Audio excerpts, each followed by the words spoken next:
Hi everybody, and welcome to another Arduino tutorial video supported by RS Components. Today we're going to look at the Arduino Wi-Fi Shield. It's a module that you can connect to your Arduino that allows the Arduino board to connect to a Wi-Fi network and then connect to the internet.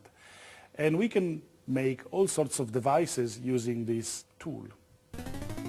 Today, the example I'm going to show you, it's a simple lamp that changes color depending on messages that are posted on Twitter.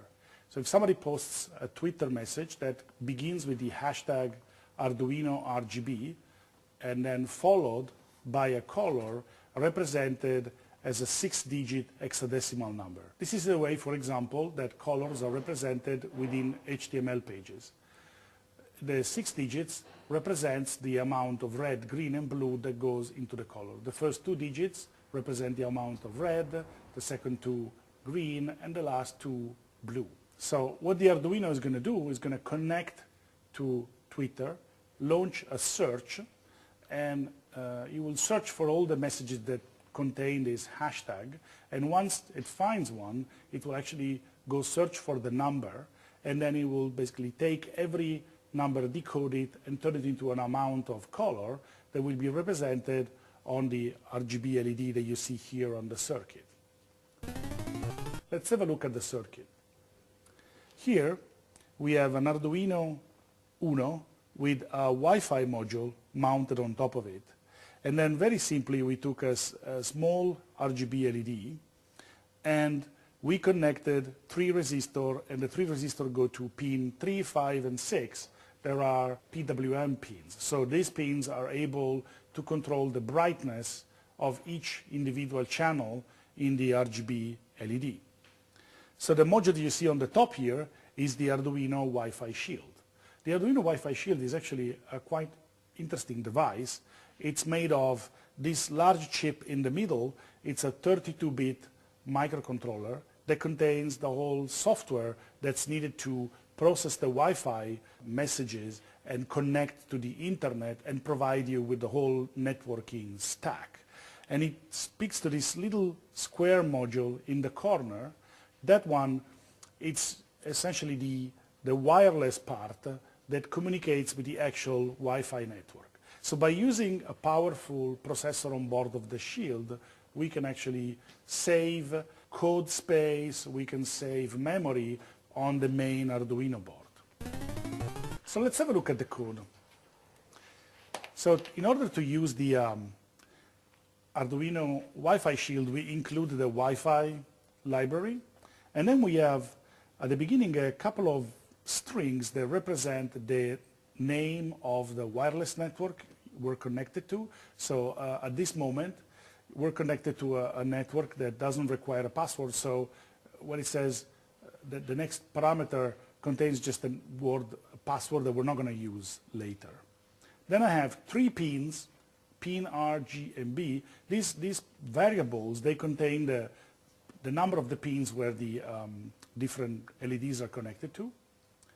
Then this constant max tweets indicates the amount of tweets returned by a search. I have to specify that most of the code that you see here actually comes from an example that was written by Limor Fried for the Adafruit Internet of Things printer. And I took this code and I removed the part that prints to the actual printer, and I replaced it with a simple piece of code that parses the information.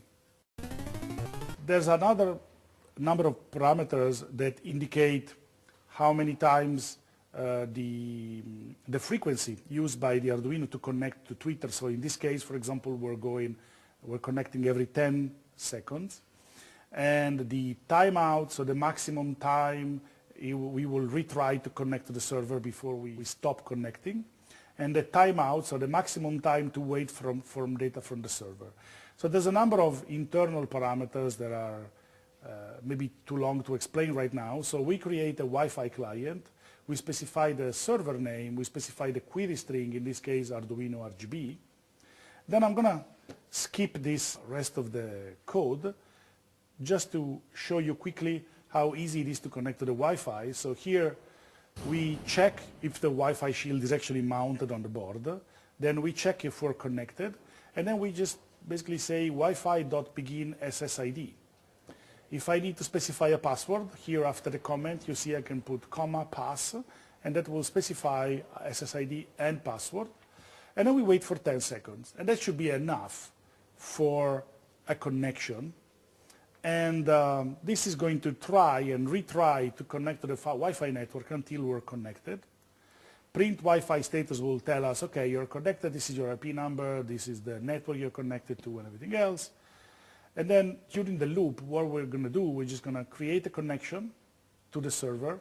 We're going to send the request. This code I'm highlighting now is the one that sends the request to the server. Oops. And then later on, once the data is being received, it says here processing results. So we go to this function called JSON parse. JSON parse does quite a lot of work in processing the data that comes from the server, but what's interesting for us is here. Basically, I'm saying if the length of the message that we received is less than 20, it means that the message is short enough to be the hashtag plus the color. So I'm going to decode the color, print out the values I'm going to send to the LED, and I'm using analog write to set the color of each channel of the LED. And then we're just going to print some other debugging information if we want to know that everything worked out. And then we're going to reset the timestamp so that we can check in again 10 seconds. So here I'm going to bring in the debugging message. So if Davide, can you please send a tweet? So we're going to ask our friend Davide to send a tweet with a color, maybe send FF0000, so that represents the full red color. So now the tweet has been sent. It's going to take us a few seconds before Twitter stores the tweet and makes it available in the search. So at the moment you can see the log is just saying that it's waiting for results, there's no new result, pausing. At the moment it's connecting every 10 seconds. So a message has been received, and you can see that there was a message Arduino RGB FF0000, and our LED, it's now red. So based on this code, you can develop all sorts of other applications. So this could not be a lamp, this could be, for example, the watering your plants in the garden, or this could be the heating in your mountain home, or something like that. So we could attach almost anything to this Arduino and make it Wi-Fi enabled. So thank you for joining us. I hope you enjoyed this project. And remember, build it, hack it, and share it, because Arduino is you.